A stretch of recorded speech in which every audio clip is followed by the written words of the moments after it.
the all quarter century team. So this is going to be anybody that has starting in the year 2000 until now. Because we've had 25 seasons of college football since the turn of the 2000s, so the beginning of the 21st century.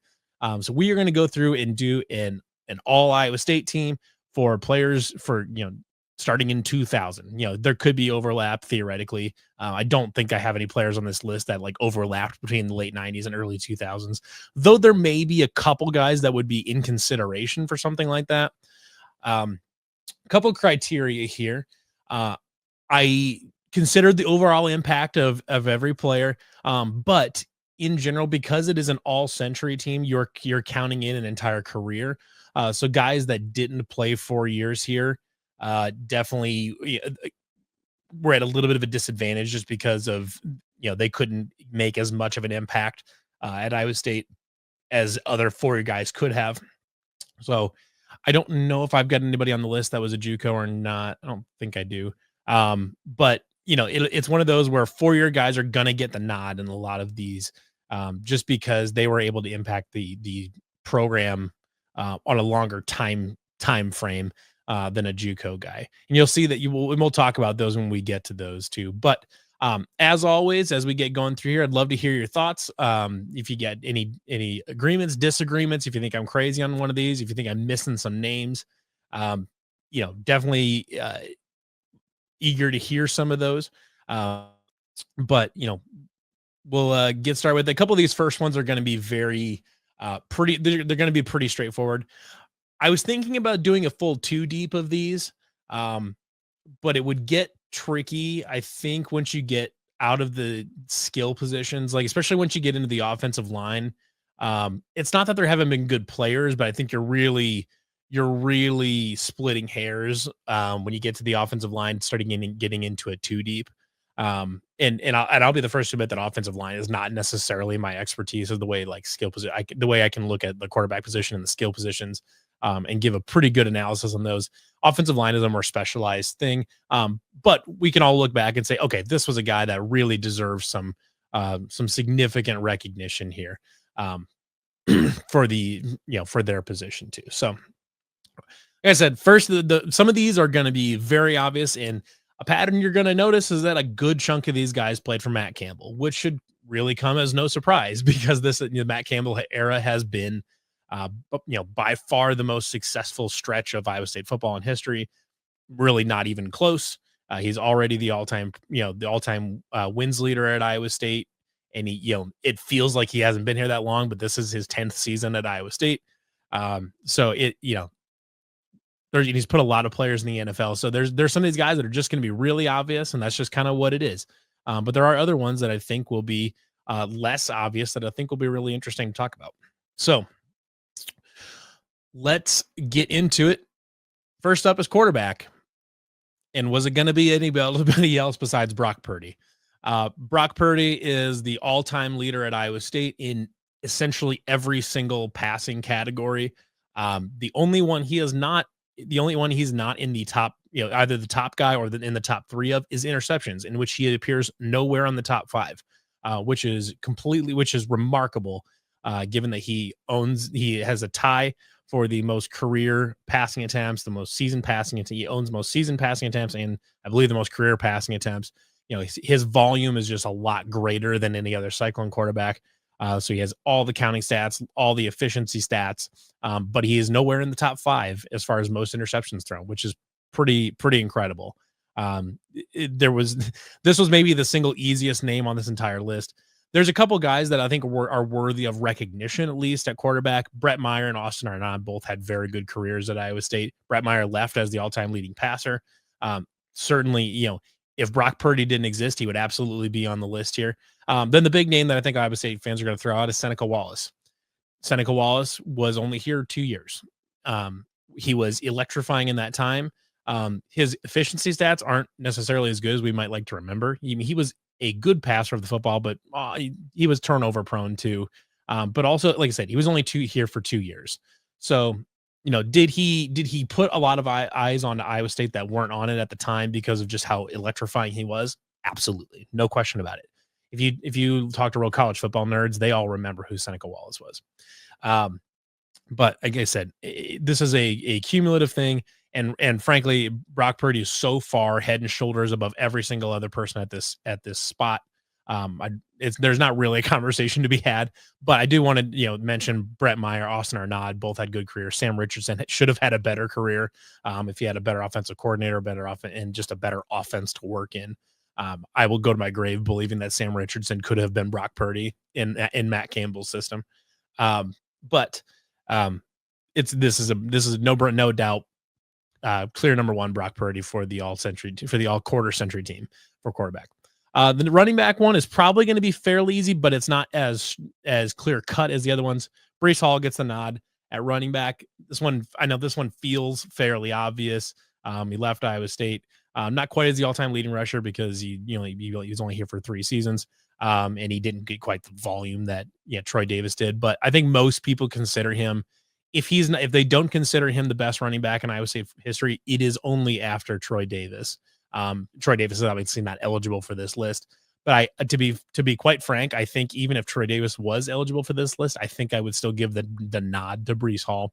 I mean, remarkable career. He was the best running back in college football, arguably for his sophomore and junior seasons.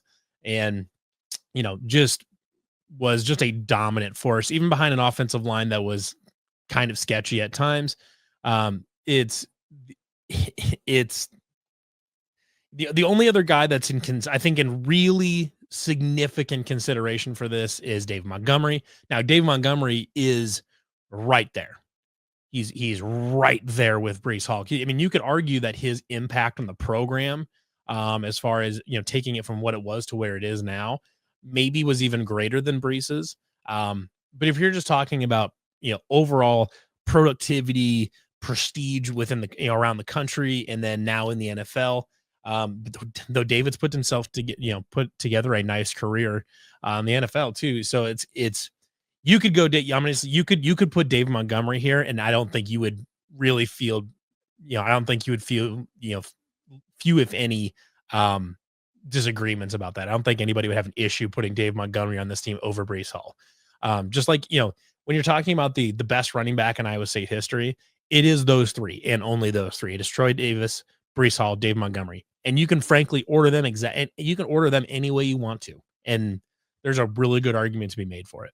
It's one of those, I'm giving the nod to Breece Hall because I think he was just slightly more individually dominant than David was. But gosh, David was such a good player. Absolutely deserves honorable mention. Other guys that I think are worth noting here, Stevie Hicks, rest his soul.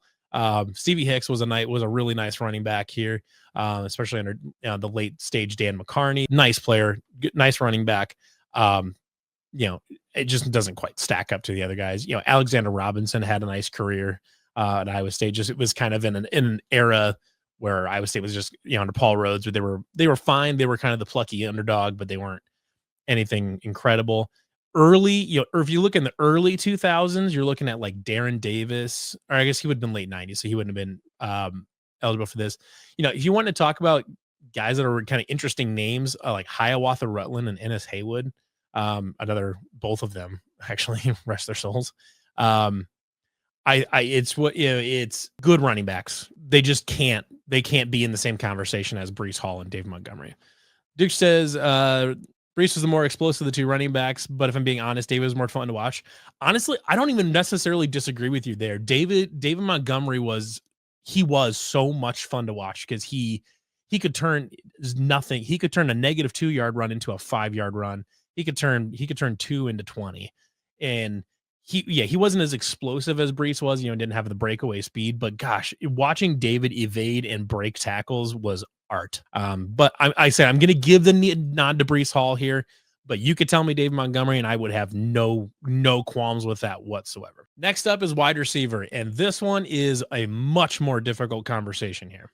There are a lot of good names for Iowa State over the last 25 years. You look back towards the beginning of the Dan McCarney era. You've got a few guys. Lane Danielson left Iowa State as the all-time leading receiver, and then you go towards mid to late stage. Dan McCarney, and you've got Todd Blythe, who I think a lot of people growing up, um, like me, that grew up in the '90s, and then you kind of really develop that consciousness around college football where you start really like understanding it and being able to follow it. You develop that, right in the early 2000s, mid 2000, frankly, right around like that Insight Bowl win with Sage Rosenfels and all them. That's kind of where you really start developing your consciousness around what's going on then. And the first guy after that that showed up that you were like, damn, this guy's really great, was Todd Blythe. 6'4" receiver. He made his career. He's a very physical guy. Was just mossing guys, right? When Randy Moss was still in the league. Making one-handed catches. Just a fantastic receiver. And frankly, I think up through the end of the McCarney era, and frankly, and even the Gene Chizik era, if you want to call it that, 2 years of Gene Chizik, up until Paul Rhodes, he was in really up until Alan Lazard. I think you'd make a pretty good argument that he was the best receiver in Iowa State history. Even if wasn't the receptions leader, just dominance. Todd Blythe was awesome. Including that four receiving touchdown game down in College Station against Texas A&M when they blew out A&M. That was cool. But the first one up is one on our list here, which is Alan Lazard. And I'm going to spoil the other one, which is Xavier Hutchinson. So Alan Lazard is the first one of these that comes up. Alan Lazard was a hometown kid from Urbandale, mid 4-star guy, was highly recruited out of college, got a late offer from Notre Dame. They were really, really pushing for him. Went to Iowa State, kind of the rest is history. Played under Paul Rhodes for a couple years. And, even though the team was bad, Alan was very good. Then he got to play for Matt Campbell for a couple years and was an instrumental part of that 2017 team that we saw really help Iowa State turn the corner and become now a consistent winning football program that they are now. I don't think you can tell the story of Iowa State football without talking about Alan Lazard and his impact of the receiver position and on the program as a whole. I don't think you can have that conversation without Alan Lazard. Has to be there. He left Iowa State as the all-time leading receiver. And it's just one of those, he's got to be in the conversation. He's got to be in here. The second name here was originally the second name here was the one I was having difficulty with. But as I started thinking about guys like Todd Blythe and Lane Danielson, and then like Hakeem Butler, and now Jaden Higgins and Jalen Knoll, lots of great names here. Especially like Jalen Knoll, who did play 4 years and was productive for 4 years. The couple guys that I ruled out, I ruled out a little bit earlier in this were Jaden Higgins and Hakeem Butler. Hakeem Butler did stay at Iowa State for the minimum 3 years to get to the NFL draft. Actually, he was here for he was here for 3 years. But really, he had an okay 17. He had kind of maybe a call to breakout or whatever, but 18 was his deal. Like he was unbelievable for the 2018 season. Set the Iowa State single season receiving mark with like 1,300 and change yards through the air. Amazing season, but it was really just that one season. Then you get Jaden Higgins, who had a spectacular year this last year, and it was really good the year before that, but was only here for 2 years. Now, I mean, you could argue maybe legacy there. He gets drafted early in the second. He gets drafted really early in the second round, and they get the Pop-Tart Bowl win there. There's a lot of arguments to be had there. However, I think you have to go with Xavier Hutchinson here, because Xavier Hutchinson in 3 years, he was at Iowa State for 3 years. In 3 years, did become Iowa State's all-time leading receptions. All-time leader in receptions, which I think is a huge deal. I mean, he passed Alan Lazard by 13 receptions in one fewer season. Now, granted, Xavier Hutchinson had better quarterback play for consistently across 3 years than Alan Lazard did for for essentially 2 years under Matt Campbell, and the first 2 years under Paul Rhodes were a little rough, but in 3 years, Xavier Hutchinson was more productive than Allen Lazard was over 4, which I think is remarkable. I mean, he was asked to be the only guy that was able to catch footballs for a couple of years there.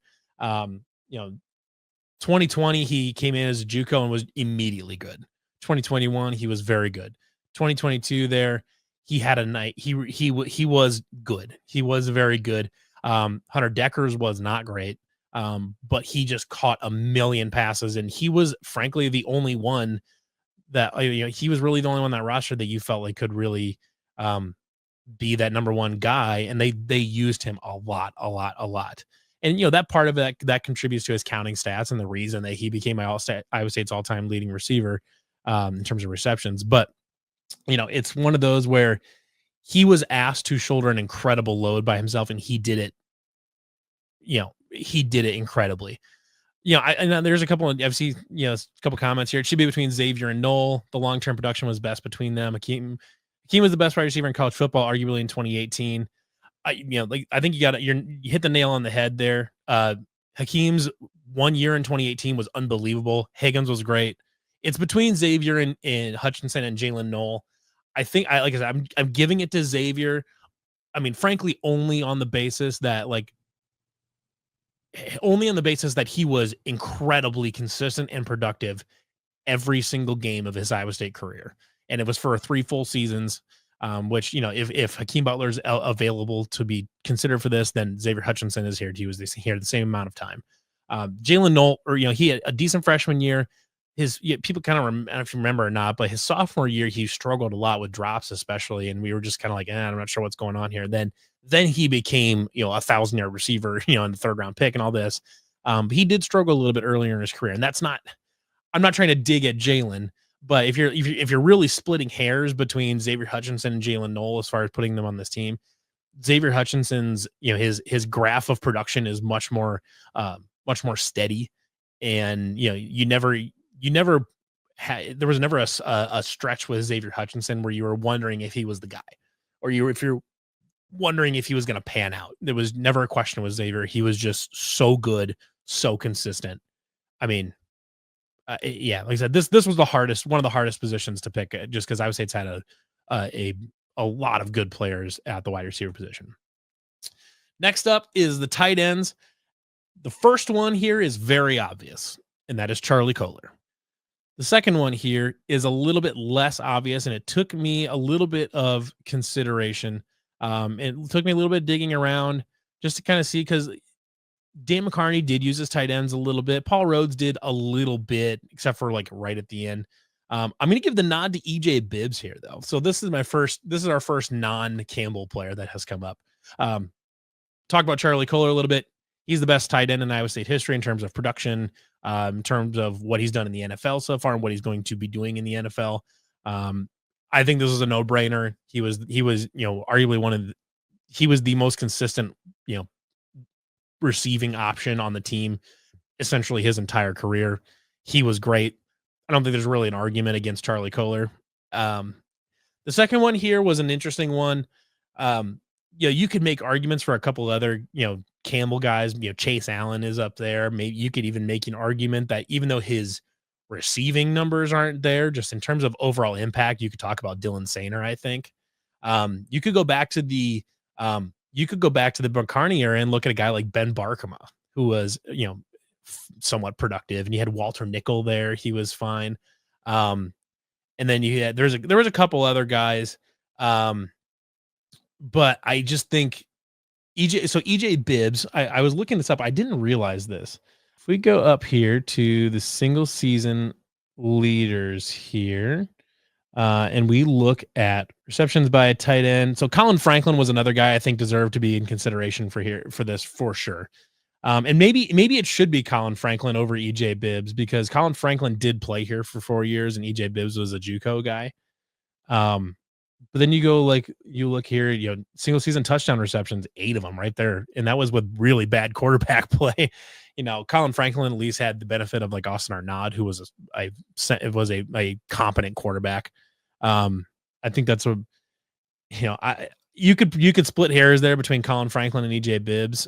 I'm gonna give the nod to EJ Bibbs partially on the partial basis too, because I think I don't, this is tough. EJ Bibbs, Colin Franklin, Chase Allen, Dylan Sander, they all contributed in different ways. And it's really hard to decide who the second guy is here.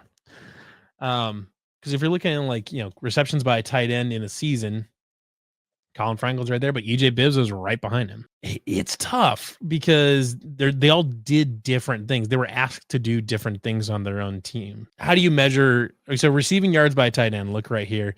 I think and they're right there. There's Colin Franklin, there's EJ Bibbs. Colin Franklin did it for 4 years, but EJ Bibbs was essentially as productive in 2 years. And he also had a small, short NFL career and stuff like that too. So that's part of it. You looking by receiving yards by a tight end. Colin Franklin's there, but EJ Bibbs is right behind him, and he was much more productive. Chase Allen is right there behind both of them, and he played for 4 years, but also he played for 5 years, but was also a big factor in the run blocking game. This is such a good take. I love this. EJ Bibbs deserved for play for Matt Campbell. If EJ Bibbs played in the offense that Charlie Kolar got to play in, where they were really throwing to the tight end, I think EJ Bibbs is an incredibly talented player that I think probably has a really nice career at Iowa State, and maybe is right up there with Charlie Kolar in terms of career receiving yards and all that. I think he's probably right up there. So I'm gonna, let's see, receptions by tight end. Yeah, I mean EJ Bibbs had 3. If you look right here, EJ Bibbs had 3 fewer receptions in a few years. I'm getting more comfortable with EJ Bibbs here. Chase Allen, I think, is a perfectly good and worthy honorable mention here, but I'm going to go with EJ Bibbs because he did, like I said, he did play in the NFL a little bit and was really, really productive in a couple years, and frankly, just deserved to play in a better, more tight end friendly offense. Offensive line. I didn't make a separate graphic for either of these because for some of these, because I think there's some obvious names here and some other ones that you have to dig a little bit more. The obvious left tackle here is Kelechi Osemele, played for Paul Rhodes, was an early pick, was eventually, he was one of the best linemen in college football, was drafted after the 2011 season, played a long time in the NFL, was at one point the highest paid lineman in NFL history. Not much needs to be said there. It's Kelechi Osemele at left tackle. At left guard, once you get to the interior offensive line, you start kind of splitting hairs a little bit because some of these guys don't get as much fanfare, even as the tackles. You could look at a guy like Trevor Downing, who played a good chunk of his career at guard and then eventually moved to center. You could look at a guy like Oni Amoyle, who was right there. Hayworth Hicks was also another, was Kelechi Osemele's running mate there on the left side at left guard there. There's some McCarney guys that you could throw in there as well. I think at left guard, I think I'd like to go Trevor Downing, just because he played for a long time. He played mostly left guard, but then eventually moved into center. Was really good for his entire career. Essentially, was kind of an Iron Man. Didn't really miss time very much. Thought that I think he's worthy of that left guard spot. At center, we're gonna go Tom Farniok here, early Paul Rhodes era guy. You could see when you had Tom Farniok on the field, he was, this is going to be kind of a cliche example here, but he really was Iowa State's Jason Kelce. He's calling out blitzers. He's marking guys on defense. He's helping the quarterback, adjust protections and things like that. You could see when Farniok was in there and pointing stuff around, Iowa State's offensive line was very cohesive. But then as soon as he left Iowa State, it dropped off big time. And you could see like, damn, I wish we had a Tom Farniok. You'll even hear Cyclone fans, nowadays talk about how they wish we had a Tom Farniok at center, who was just, he's the guy. You trust him to lead that entire group. He can lead from the middle, and that's just what it's going to be. And you're going to feel really good about it. So it's going to be Tom Farniok there for me. Right guard, I believe this is where Hayworth Hicks. I think he also played some at right guard. So we'll put Hayworth Hicks at the right guard. He did get some NFL camp invites, and was on that line with Kelechi Osemele. Left and right guard, you can kind of swap around however you want. So we're gonna put Hayworth Hicks on that right guard spot. Right tackle is an interesting conversation. Tyler Miller is currently at Iowa State right now. He's in his 6th year. He's generally played pretty well his entire career. you know, you hate to kind of just move guys around because you can. Julian Good Jones played a lot of snaps all over the offensive line. You know, he played. I think he started games at basically every single spot you could put Julian Good Jones there at right tackle. Um, Actually, a guard that he didn't play at Iowa State long enough, but a guard that could get some consideration is Josh Knipfel. He was a JUCO transfer, but he was really good for a few years there. Um, at tackle, you could go Tyler Miller, you could go Julian Good Jones. You know, if you wanted to take a left tackle and just put him at right tackle, you could take like a Carter Bykowski, who ended up playing a little bit in the NFL. Um, you could take now Jalen Travis. You know, I think if you wanted to take, yeah, Jalen Travis only played left tackle for Iowa State, so I think you can't really put him in over Clutch Assembly, especially because he only played 1 year as well. So that's not, that doesn't help him at all. Right tackle, I'm going to go Tyler Miller here. This is his 6th year in the program. He started a million games for Iowa State, and he's generally been very good. I don't have a ton to offer on this one, but I'm gonna put Tyler Miller there on longevity and just relative consistency.